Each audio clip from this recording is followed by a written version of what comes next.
j'ai à apporter avec la grâce de Dieu, c'est tout a commencé dans une maison. Amen. Dis à quelqu'un, tout a commencé dans une maison. Alléluia. Tout a commencé dans une maison. Amen. Quand nous disons tout a commencé dans une maison, nous pensons à l'église de Jésus-Christ. Nous pensons à l'œuvre de Jésus-Christ. Amen. Ce matin, au fur et à mesure que le Seigneur nous donnera d'avancer dans ce message, nous comprendrons pourquoi le titre est ainsi libellé et nous comprendrons également pourquoi le Seigneur veut nous parler en ce jour de tout a commencé dans une maison. On prend nos Bibles dans le livre des Actes des Apôtres, Actes chapitre 2, on va lire le verset 41, le verset 42, le verset 43 et puis le verset 46 dans un premier temps. Actes chapitre 2, verset 41, verset 42, verset 43 et verset 44 que je vais lire. Ceux qui acceptaient sa parole furent baptisés et en ce jour-là, le nombre des disciples s'augmenta d'environ 3000 âmes.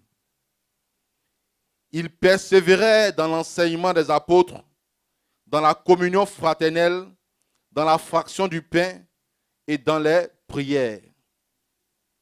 La crainte s'emparait de chacun et il se faisait beaucoup de prodiges et de miracles par les apôtres. Je vais au verset 46. Ils étaient chaque jour tous ensemble assidus au temple et ils rompaient le pain dans les maisons et prenaient leur nourriture avec joie et simplicité de cœur. Je lis le 47. Louant Dieu et trouvant grâce auprès de tout le peuple, et le Seigneur ajoutait chaque jour à l'église ceux qui étaient sauvés. Alléluia. Parole du Seigneur. Il est aussi dit dans Acte 5, verset 42, que je vais lire également. Et chaque jour, dans le temple et dans les maisons, il ne cessait d'enseigner et d'annoncer la bonne nouvelle de Jésus-Christ. Alléluia. Tout a commencé dans une maison. Ces versets que nous venons de lire, qui seront notre passage, qui constituent notre passage de base pour la prédication de ce matin, nous présentent la toute première église de Jésus-Christ. Amen. Ou encore l'église primitive. Amen. C'est la toute première église de Jésus-Christ. Quand j'ai découvert ce passage dans la Bible, quand je me suis vraiment engagé à marcher avec le Seigneur, j'ai été libéré d'une grande confusion qui était que le fondement, selon ce que j'avais entendu, la base de l'église, c'était l'église catholique. Amen. Et le jour où j'ai parcouru ce verset, j'ai compris qu'avant l'église catholique, il y a une église qui a existé, qui est l'église primitive, qui est le rassemblement de tous ceux qui ont décidé de marcher avec le Seigneur, qui est le rassemblement de tous ceux qui ont décidé de suivre le Seigneur Jésus-Christ. Amen. Donc c'est le rassemblement, cette église est le rassemblement de tous ceux qui ont décidé de marcher avec le Seigneur. Elle était constituée à la base de ces environ 120 personnes qui sont rassemblées dans la chambre haute et qui ont reçu le baptême du Saint-Esprit. Plus les 3000 personnes environ dont la Bible parle qui sont converties après que Pierre ait prêché le jour de la Pentecôte, après l'effusion du Saint-Esprit. Et également de tous ceux qui étaient rajoutés à l'église jour après jour par l'œuvre du Seigneur. Amen. Donc c'était une église constituée de personnes qui se réunissaient pour former une assemblée locale unie par le Saint-Esprit, s'efforçant et s'appliquant assidûment à vivre une relation avec Dieu en Jésus-Christ. Alléluia. C'est les premières choses qu'on peut dire au sujet de cette église, c'est les premiers aspects qui se dégagent de la vie de cette église. Dans ces versets que nous avons lus, nous comprenons que le Seigneur nous révèle le style et le mode de vie de ces personnes qui avaient choisi de marcher avec lui. Amen. Le Seigneur nous révèle également les dispositions de cœur de ces personnes qui avaient choisi de marcher avec lui. Le Seigneur nous dit également qu'il y avait des prodiges et des miracles qui se faisaient par les apôtres. Amen. Le Seigneur nous révèle qu'il ajoutait. Donc il y avait une croissance dans cette église, tant qualitative que quantitative. Amen.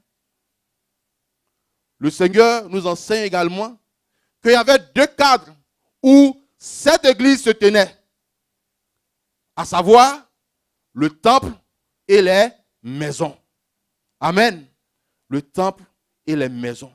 C'est les deux cadres dans lesquels cette église se tenait. Cette église dont nous parlons ce matin, qui est l'église primitive. Amen.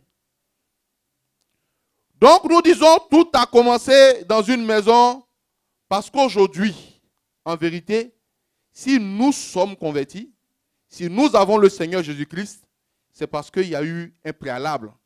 Il y a eu ce préalable. Il y a eu des personnes qui ont sacrifié de leur vie, sacrifié de leur temps, après avoir accepté le Seigneur Jésus, qui ont pris l'ampleur de leur mission et qui ont travaillé pour que de génération en génération, d'année en année, l'évangile suive son cours jusqu'à ce qu'elle nous parvienne. Amen. Donc nous sommes le fruit du travail qui a été fait à cette époque. Nous sommes le fruit des rassemblements qui ont eu lieu dans le temple comme dans les maisons. Amen. Nous sommes le fruit de tout ce qui a pu se faire dans ces différents cadres dont nous parlons ce matin. Amen. Aujourd'hui, il est important que nous considérions donc ces fondamentaux pour laisser éclore le potentiel que Dieu a mis en nous. Pour permettre au potentiel que Dieu a mis en nous de s'accroître. De s'accroître pour nous donner de jouir véritablement des grâces qui s'attachent à notre appel. Amen. Vous vous souvenez que dans 3 Jean, chapitre 1, verset 2, Jean disait à l'ancien Gaius, dans la maison duquel, au passage, je rappelle qu'il y avait aussi une église de maison, que bien-aimé, je souhaite que tu prospères à tous égards, que tu sois en bonne santé, comme prospère l'état de ton âme. Alléluia. Donc Dieu rattachait la prospérité de Gaius à la prospérité dont pouvait jouir son âme. Alléluia. Donc quand on dit tout a commencé dans une maison, il s'agit pour nous de comprendre que ce matin, Dieu veut nous parler en sorte que le potentiel qui est en nous, le potentiel de sa semence qui est en nous, qui peut nous donner de prospérer véritablement, soit manifeste. Alléluia. Comme je disais, si nous jouissons du statut d'enfant de Dieu, c'est parce qu'évidemment, des personnes ont payé le prix. Et ces personnes ont ouvert le chemin. Ces personnes ont travaillé à annoncer l'évangile, à répandre la bonne nouvelle pour gagner des âmes au Seigneur. Ces personnes ont travaillé à bâtir des vies spirituelles, à faire des disciples pour travailler dans la maison de Dieu. Ces personnes ont travaillé à glorifier Dieu en tout temps, en tout lieu, aussi bien dans le temple que dans les maisons. Alléluia. En fait, le but de notre prédication de ce matin, c'est de nous permettre de comprendre l'importance, vous voyez, de ce qu'on peut appeler les églises de maison, de ce qu'on peut appeler les cellules de prière, de ce qu'on peut appeler des groupes de maison. Dans notre cas, ce sont les groupes de maison. De comprendre l'importance de cette institution dans la vie du chrétien, dans l'église locale, pour sa croissance, pour son développement, et de nous encourager à nous mettre à contribution quant à travailler pour l'avancement de l'œuvre de Dieu. Alléluia. C'est le but qui est assigné, c'est le but qui est attaché à ce message que le Seigneur nous communique ce matin. Donc, ce que nous allons faire, nous allons voir ensemble ce que c'est qu'un groupe de maisons et les actions, les activités qui s'y font. Amen. Pour qu'ils soient appelés groupe de maisons. Nous allons voir ensemble les buts qui sont assignés au groupe de maisons. Et nous allons voir pourquoi il est indispensable et nécessaire pour nous, en tant qu'enfants de Dieu, en tant que citoyens du royaume de Dieu, de prendre part et de participer aux activités dans les groupes de maisons. Alléluia. Que Dieu nous bénisse. Alors, qu'est-ce que c'est qu'un groupe de maison? Pour aller dans le vif du sujet, c'est le rassemblement de quelques personnes, au moins 2 personnes, dans le nom de Jésus-Christ, dans une maison. Amen. Dans une habitation, dans un domicile privé. Amen. C'est le rassemblement de quelques personnes, au moins 2, dans le nom de Jésus, dans une maison. Amen. Pourquoi faire? Pour approfondir la communion fraternelle. Amen. La Bible dit qu'il persévérait dans le verset de base, dans l'enseignement des apôtres, dans la communion fraternelle, dans la fraction du pain et dans les prières. Donc, pour approfondir notre communion en tant que frères et sœurs en Christ, pour consolider nos liens, pour vivre une vie ensemble dans le Seigneur. Amen. Il est dit dans les versets, je crois le verset 45, 44 et 46, qu'ils avaient tout en commun. Amen. C'est l'expression du fait que personne n'avait son problème en propre. Personne n'avait sa joie en propre. Mais que la joie de l'un était la joie de l'autre. Le problème de l'un était le problème de l'autre. Ils partageaient tout ensemble. Il n'y avait personne parmi eux qui faisait face à la situation tout seul. Quand un était confronté à une situation, alors l'ensemble de la communauté prenait à bras le corps cette situation et faisait face à cette situation. Personne ne se sentait seul. Tous étaient ensemble et tous pratiquaient cette vie qu'on appelle la communion fraternelle. Amen. Le but donc de ces rassemblements dans des maisons privées, dans le nom de Jésus-Christ, tourne autour de la communion fraternelle. Consolider et renforcer nos liens. Pour qu'on se connaisse davantage, pour qu'on s'aide davantage, pour qu'on s'apprécie davantage, pour qu'on se soutienne davantage, pour qu'on travaille davantage à l'avancement de l'œuvre de Dieu. Amen. Parce que si nous avons accepté le Seigneur, nous sommes tous membres d'une même famille. Nous sommes tous membres d'un même corps. Et comme je le disais d'entrée de jeu, si l'orteil que je suis a mal à la tête, normalement c'est tout le corps qui souffre. Amen. Et c'est le but rattaché au fait de se rassembler dans les groupes de maison pour approfondir la communion fraternelle. Autre activité dans les groupes de maison, c'était le sondage de la parole de Dieu selon Acte 20, verset 20, que je vais vous inviter à lire. Acte 20, verset 2, verset 20. Les disciples, tous ceux qui croyaient en Jésus-Christ, au travers des groupes de maison, sondaient les Écritures. Vous savez que je n'ai rien caché de ce qui vous était utile et que je n'ai pas craint de vous prêcher et de vous enseigner publiquement et dans les maisons. Alléluia. Donc dans les maisons, il y a le sondage des Écritures. Il y a l'approfondissement de la recherche de la compréhension de la parole de Dieu. Dans les groupes de maison, la parole était libérée, partagée. Chacun donnait sa compréhension de la chose. Et tout était harmonisé par le Saint-Esprit. Au point où, jour après jour, les gens apprenaient véritablement. Les disciples apprenaient véritablement. Ils gagnaient en connaissance. Amen. Ils grandissaient dans la connaissance de Dieu. Ils gagnaient en assurance. Amen. Ils n'étaient plus exposés à tout vent de doctrine. Parce qu'ils prenaient du temps pour creuser dans la parole de Dieu. Amen. Dans l'assemblée, nous recevons des messages venant de Dieu. En semaine, nous recevons des messages venant de Dieu.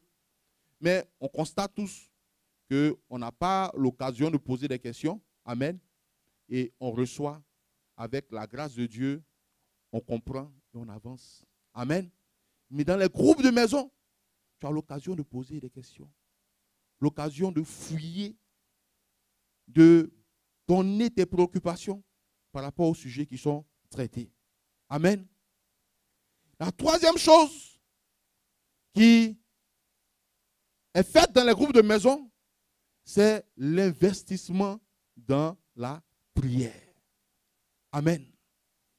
Acte 12, verset 12. Pour soutenir ce que nous sommes en train de dire par rapport à la prière relative au groupe de maison. Acte 12, verset 12. Après avoir réfléchi, il se dirigea vers la maison de Marie, mère de Jean, surnommée Marc, où beaucoup de personnes étaient réunies et priaient. Amen. Là, il s'agit de Pierre sorti de prison miraculeusement par un ange du Seigneur. Et une fois dehors, pensant qu'il était encore dans son sommeil, quand l'ange est parti, il s'est rendu compte qu'en fait, il vient d'être libéré. Il a réfléchi. Il a dit non, je vais aller où mes frères se rassemblent pour prier. Et justement, les frères qui étaient en ce lieu qui priaient donc pour que Dieu intervienne par rapport à Pierre qui avait été emprisonné. Alléluia. Donc, les groupes de maison sont le cadre où nous investissons dans la prière. Nous prions pour des sujets précis. Nous prions pour des situations qui concernent l'Église. Nous prions contre le vent de la persécution qui s'élève. Nous prions pour l'avancement du règne de Dieu. Alléluia. Quand nous lisons bien les passages qui suivent ce verset, on se rend compte que Pierre même ne priait pas. Il était couché. Et l'ange est venu, il a frappé sur le côté. Il dit, lève-toi promptement. Amen. C'est les prières qui étaient faites dans ce groupe de maison qui ont fait intervenir la grâce de Dieu pour la vie de Pierre. Amen. Donc voici ce qu'on peut dire par rapport à qu'est-ce que c'est, dans un premier temps, qu'un groupe de maison. C'est le rassemblement d'au moins 2 personnes dans le nom de Jésus autour de l'approfondissement de la communion fraternelle, du sondage de la parole de Dieu et de l'investissement dans la prière. Amen. Donc, en plus de ces quelques références bibliques qu'on a vues, dans le Nouveau Testament, en plusieurs endroits, il est fait mention des groupes de maison. Pour dire quoi? Pour dire qu'en fait, les groupes de maison ne sont pas une œuvre humaine. Les groupes de maison n'émanent pas de la réflexion des hommes. Les groupes de maison sont une stratégie du Saint-Esprit pour faire avancer l'Église de Jésus-Christ. Alléluia. Le fait donc d'ouvrir des groupes de maison et d'encourager les chrétiens à y aller ne doit pas être vu comme une activité de trop. Amen. On ne doit pas voir le fait d'ouvrir les groupes de maison et d'encourager les chrétiens à y aller comme une activité de trop. Mais on doit comprendre que c'est le plan de Dieu pour notre croissance, nous-mêmes personnellement, et pour la croissance de l'Église du Seigneur, mais également pour l'expansion, quand on ramène à nous, pour l'expansion de la mission. Amen. Parce que nous verrons plus bas que les églises de maison, dans leur but, ont une vocation d'ouvrir des églises locales en d'autres endroits. Amen. Donc, c'est la stratégie de Dieu. Dis à quelqu'un, c'est la stratégie de Dieu. Pour l'affermissement, pour la multiplication et la formation des disciples de Jésus-Christ. Amen. C'est dans les groupes de maison que les talents se révèlent, que les talents se manifestent. Amen. Nous sommes pétris de talents. La sémence de Dieu en nous a un potentiel. C'est dans les groupes de maison que tu découvres le potentiel. C'est dans les groupes de maison que tu apprends à être recadré. C'est dans les groupes de maison que tu apprends à conduire un moment de prière. C'est dans les groupes de maison que tu apprends à conduire un moment de méditation. C'est dans les groupes de maison que tu as l'occasion de manifester un amour véritable. Amen. C'est aussi, toujours, par rapport à qu'est-ce que c'est que les groupes de maison, c'est aussi le cadre où tous les membres de l'Église, tous les membres de la mission peuvent participer activement à l'œuvre du ministère. Amen. En fait, là, quand on est rassemblé, quand on est en assemblée, certaines personnes sont actives. Amen. Par rapport aux responsabilités qu'elles ont, par rapport donc, aux missions qui leur sont données aujourd'hui. Par exemple, c'est moi qui ai la grâce de prêcher. Amen. Donc là, je suis en train de participer à l'œuvre du ministère. Amen. Vos présences sont aussi une façon de participer à l'œuvre du ministère, mais vous êtes dans une position donc, de réception. Amen. Or, dans les groupes de maison, c'est là où tout le monde, quelle que soit son année dans la maison de Dieu, quelle que soit la date de sa conversion, en tout cas, quelle que soit sa position, peut apporter, peut contribuer significativement à l'avancement de l'œuvre de Dieu. Amen. Longtemps, nous sommes assis dans le temple et longtemps, nous avons pensé que servir Dieu se résume à avoir une responsabilité.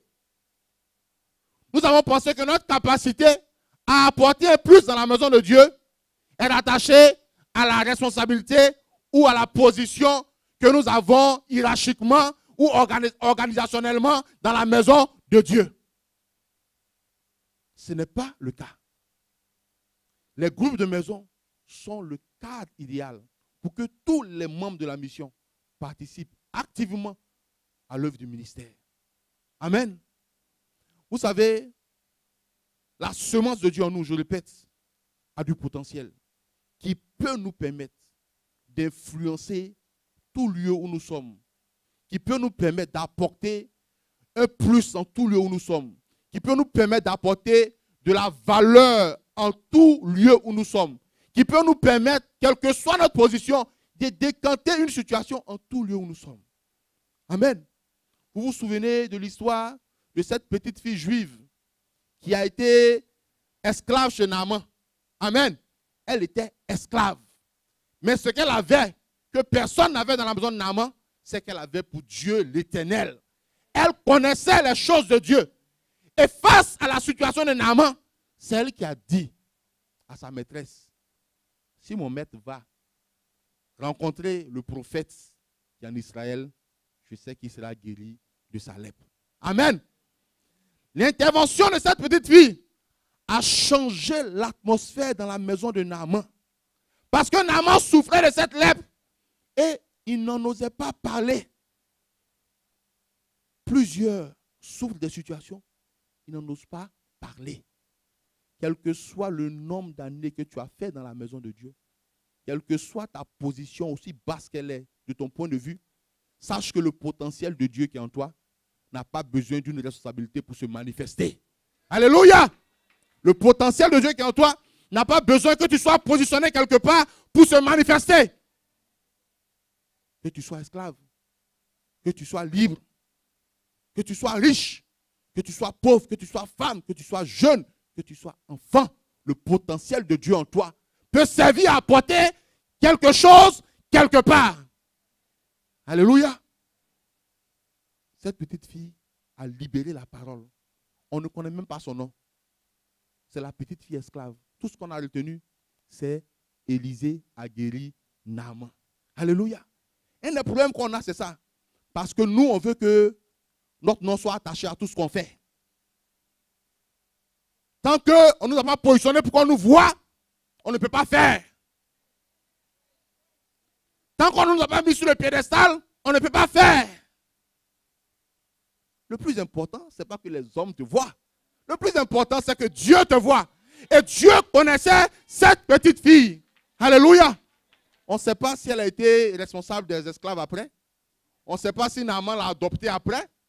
On ne sait pas ce qui s'est passé. Mais ce qui est sûr, c'est que sa présence dans la maison de Naaman a apporté la joie. Alléluia. Et donc, le groupe de maison sont le cadre où chacun a l'occasion de manifester donc le potentiel que Dieu a mis en lui. Amen. C'est un moyen d'évangélisation, de proximité, de multiplication et de croissance de l'Église. Amen. Par le groupe de maison, tu peux inviter quelqu'un à prier et Dieu se révèle à cette personne. Amen. Là où les gens ont des difficultés à se déplacer pour venir dans l'assemblée, dans la grande assemblée, ils sont plus à l'aise d'aller te retrouver chez toi à la maison parce que tu es son voisin, que tu échanges avec lui, et que tu lui dis non, allons on va passer un moment de prière. Il peut être plus à l'aise et à même de te suivre. Et c'est des occasions dont Dieu se sert pour donc toucher les cœurs, pour convertir les vies. Donc, c'est un moyen d'évangélisation de proximité. Et qui parle d'évangélisation, parle de multiplication. Qui parle de multiplication, parle de croissance. Alléluia. C'est aussi un moyen pour l'établissement et l'expansion, vous voyez, de nouvelles églises dans de nouvelles localités. Dieu fait la grâce. Aujourd'hui, nous ouvrons des groupes de maison par la grâce de Dieu. Mais avec toujours la grâce de Dieu, l'implication des uns et des autres, ces assemblées peuvent devenir très grandes au point où le besoin sera d'ouvrir des églises locales en ces lieux. Et comme l'église de maison, les groupes de maison travaillent et forment des disciples, alors il ne manquera pas également de disciples pour être établis sur ces églises en vue de les diriger. Amen. Je voudrais dire en plus que les plus belles expériences dans la vie chrétienne se passent dans les groupes de maison. Nous n'avons pas le temps, mais si l'occasion était donnée à ceux qui ont participé au groupe de maison de rendre témoignage, ils vous auraient dit des choses extraordinaires. Il y a des choses extraordinaires qui se font dans les groupes de maison. C'est là que Dieu manifeste d'une façon extraordinaire sa grâce et son amour. Amen. Quand on dit tout a commencé dans une maison, on fait allusion à la descente du Saint-Esprit. C'est dans une maison que les 120 étaient rassemblés, étaient assis et ont reçu la promesse du baptême du Saint-Esprit. Amen. Donc c'est à juste titre qu'on peut dire en effet que tout a commencé dans une maison. Alléluia. Quel est le but et la mission des groupes de maison? Le but des groupes de maison, c'est d'offrir aux membres de l'église qui vivent dans le même voisinage un cadre restreint où ils peuvent entretenir la chaleur spirituelle, où ils peuvent entretenir la présence de Dieu. Amen. Comme des fagots associés pour faire du feu, quand un fagot est retiré, il s'éteint progressivement jusqu'à ce qu'il soit carrément éteint mort. Mais tant que le fagot est associé au foyer, tant que le fagot est associé aux autres fagots, le feu reste, le feu demeure. C'est le cadre que Dieu offre aux membres de l'église qui vivent dans le même voisinage pour entretenir la chaleur, le feu spirituel. Amen. Pour le développement de chacun, pour la croissance spirituelle de chacun, pour la communion fraternelle dans la vie de chacun d'entre eux. C'est le cadre où Dieu, sinon le but, c'est d'optimiser le suivi, l'encadrement et le développement spirituel de toutes les nouvelles personnes que Dieu rajoute à l'église. Amen. Au travers des groupes de maison, on est à même de suivre les frères, on est à même de suivre les sœurs qui viennent dans la maison de Dieu et qui acceptent fraîchement le Seigneur. Amen. Ces personnes ont besoin de soins, ces personnes ont besoin de sécurité, ces personnes ont besoin d'assurance. Et c'est au travers des groupes de maison que l'encadrement de façon efficace s'accomplit. Amen. Le but, c'est d'offrir à tous ceux qui sont dans le voisinage des membres de l'Église l'occasion d'expérimenter l'amour de Dieu. Amen. Parce que nous savons que la preuve de l'amour de Dieu, c'est que quand nous étions encore pécheurs, Christ est mort pour nous. Donc autant Dieu nous a aimés quand nous étions pécheurs pour nous sauver, c'est comme ça que Dieu les aime et que Dieu veut les sauver. Par les groupes de maison, l'occasion est donnée à Dieu de révéler son amour à ces personnes, de permettre à ces personnes d'expérimenter son amour en vue de leur conversion. Amen.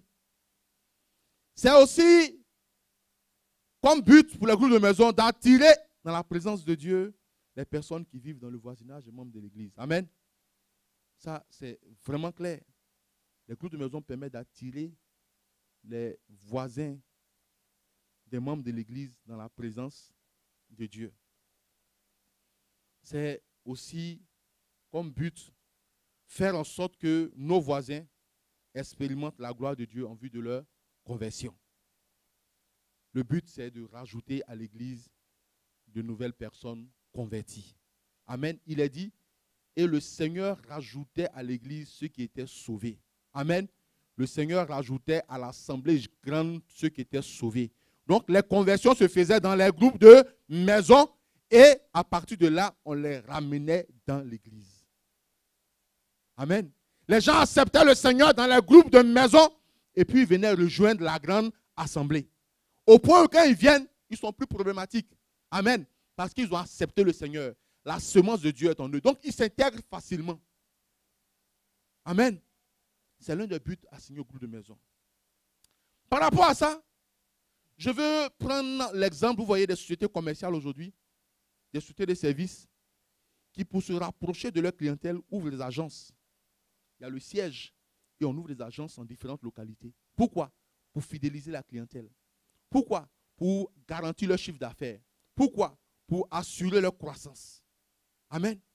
Dieu également a un besoin. C'est le besoin de sauver les âmes. C'est le besoin de gagner les âmes. Donc, au travers des groupes de maison, comme on peut le constater dans les sociétés commerciales, Dieu se rapproche de la population.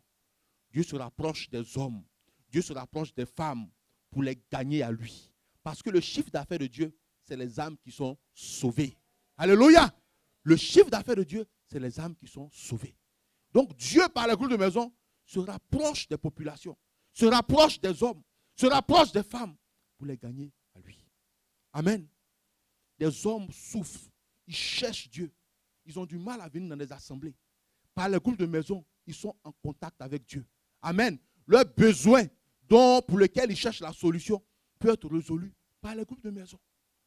Je suis allé, je suis content. Je ne pense même pas à résilier le contrat parce que j'ai été satisfait. C'est pareil. Les enfants de Dieu sont dans leur localité, dans leur maison. Souvent, ils manquent de repères. Souvent, ils ne savent pas comment s'organiser pour entretenir la vie de Dieu.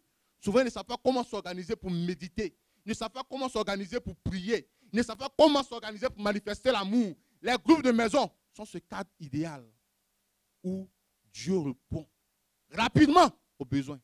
Parce que j'aurais attendu le courrier. Amen. Je n'avais pas les moyens de me rendre parce que j'ai vu c'est Amiens, ceux que j'ai appelés, je n'avais pas les moyens de me rendre à Amiens. Mais ils sont venus à moi au travers de l'agence qui était dans ma proximité. C'est exactement ça le groupe de maison. Dieu dans la population par rapport au groupe de maison qu'il ouvre. Amen. Maintenant, si j'étais parti et que dans cette agence, je ne trouvais personne pour répondre à mon besoin, qu'est-ce que j'aurais fait? Je n'aurais pas été satisfait.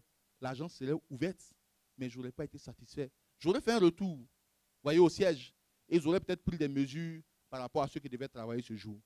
C'est pareil. Quand les gens souffrent, ils cherchent Dieu, et qu'un groupe de maison est ouvert, et que toi, tu dois y aller, tu n'y es pas. Tu n'es pas à ton poste. Amen. Et Dieu qui voit tout, constate ces choses. Et il se rend compte que là où tu avais un rôle à jouer, tu n'y es pas pour jouer ton rôle. Parce que quand un groupe de maison ouvre dans ta proximité, c'est parce que toi, tu as un rôle à y jouer. Je ne sais pas exactement ce rôle, mais Dieu sait le rôle que tu as à y jouer. Donc le fait de ne pas y aller, c'est d'empêcher la satisfaction des âmes du Seigneur. C'est d'empêcher la solution aux problèmes, aux besoins des âmes que le Seigneur a choisies. Des personnes qui sont mûres pour être converties. Amen. Donc ça nous ramène au troisième point, qui est pourquoi nous devons nous engager et nous investir dans les programmes des groupes de maison. Amen. Au vu de tout ce que nous avons dit, nous comprenons la nécessité pour nous d'aller et de participer aux réunions dans les groupes de maison. Amen. Nous comprenons cette nécessité. Nous la comprenons d'autant plus que c'est là-bas que nous pouvons servir véritablement le Seigneur. En plus de ce que nous faisons déjà, pour ceux qui ont des responsabilités dans les assemblées, c'est là-bas que l'occasion est donnée à tout le monde de servir le Seigneur. Depuis que nous avons reçu Jésus, il fait beaucoup de choses dans nos vies. Et nous en sommes heureux.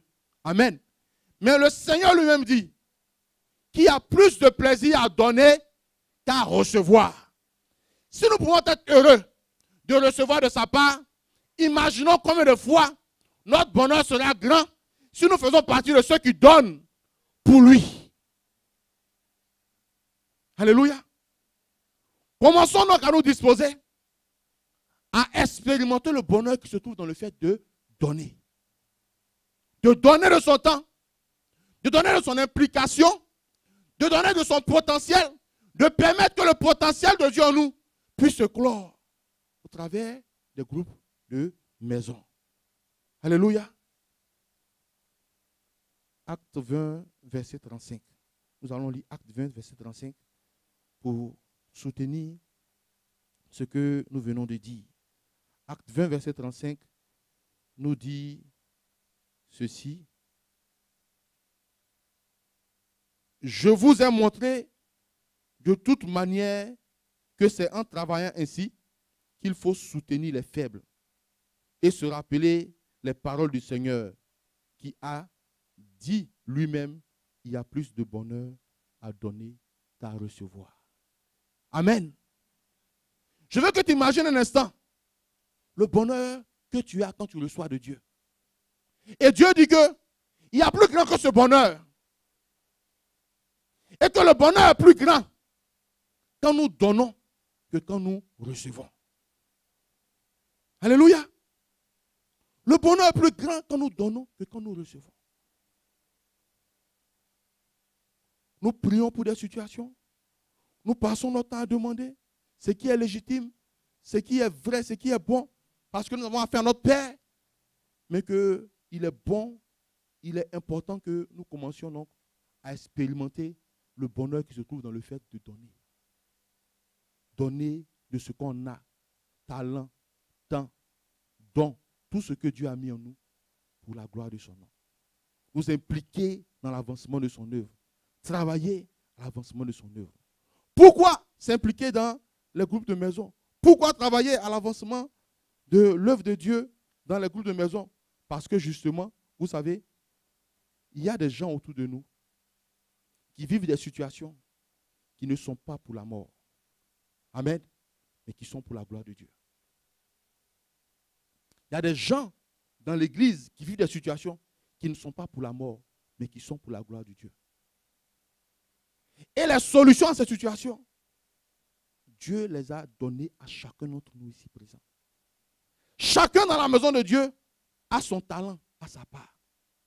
Tant que je suis assis, j'empêche quelqu'un d'être béni. Tant que je suis assis, j'empêche à quelqu'un d'être guéri. Tant que je suis assis, j'empêche à quelqu'un de recevoir sa part. Alléluia. Et nous sommes dans l'assemblée, assis sur les solutions des uns des autres. Nous sommes là, nous prions pour des situations, espérant que les pasteurs interviennent et que la délivrance se produise. Oui, c'est bien, mais sache que toi aussi, Dieu a mis en toi quelque chose pour quelqu'un. Alléluia. Dis, Dieu a mis en toi quelque chose pour quelqu'un. Dieu a mis en toi quelque chose pour quelqu'un. Et tant que tu as assis ce talent, tant que tu as assis ce don, ton frère autour de toi, il souffre. Ton frère autour de toi, il se lamente. Ton frère autour de toi, il subit. Or, la solution est entre tes mains. Dieu nous a équipés de tous les dons nécessaires pour notre épanouissement. En fait, dans l'église primitive, dans ce modèle dont nous parlons, quand quelqu'un a un problème, par l'esprit, un autre se lève et il libère la parole ou il pose l'acte nécessaire et la délivrance s'ensuit. Tous ici, tous autant que nous sommes, le potentiel de Dieu en nous, le don de Dieu en nous, Dieu a qualifié chacun, Dieu a donné à chacun. Mais pourquoi ton frère souffre? C'est parce que tu es encore assis dessus. C'est parce que tu es encore assis dessus. Le cadre que tu as pour réaliser le potentiel qui est en toi, c'est d'aller participer aux activités des groupes de maison. C'est là-bas que Dieu va te faire prendre conscience de tout ce qui est en toi pour sa gloire. C'est là-bas que Dieu va te faire prendre conscience de ce que toi, tu peux conduire un temps de prière et des délivrances vont s'en suivre. C'est là-bas que Dieu va te permettre de prendre conscience de ce que toi, tu peux conduire une méditation et des écailles vont tomber des yeux. C'est dans les groupes de maison que tu réalises le potentiel qui est en toi. Et c'est comme ça que tu peux libérer ton frère, tu peux libérer ta soeur. On souffre de voir nos frères fatigués. On souffre même de nos propres poids, de nos propres fardeaux. Entre-temps, certainement mon frère, il a la solution. Il suffit qu'il libère une parole parce que Jésus est en lui, pour que ma situation soit décantée. Mais il est assis là-dessus. Il ne libère pas la parole.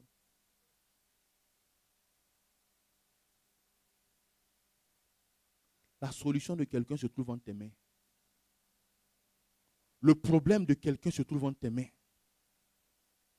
Sinon, la résolution du problème de quelqu'un se trouve entre tes mains. Ton frère qui souffre à côté de toi, ce n'est pas normal. Parce que tu es église du Seigneur. Parce que tu as les dons nécessaires. Parce que tu as l'équipement nécessaire. Parce que tu as le revêtement nécessaire. Parce que tu as l'onction nécessaire. Alléluia. Nous sommes assis. Les frères se lèvent, ils parlent en langue. Personne pour interpréter.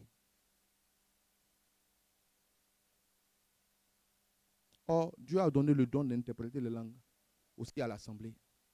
Quand il a fini de parler, personne n'a compris. Il s'est édifié, il a édifié son âme lui-même. L'église ne peut pas être édifiée par ça. Alléluia. Oh, le don d'interpréter est là. Mais comme tu es assis dessus, comme tu ne t'actives pas dans les groupes de maison, comme tu ne mets pas à l'œuvre ce que tu sais, ce que tu as le peu, pour que Dieu ôte le voile et que toute la gloire qui est en toi se manifeste, on ne peut pas savoir.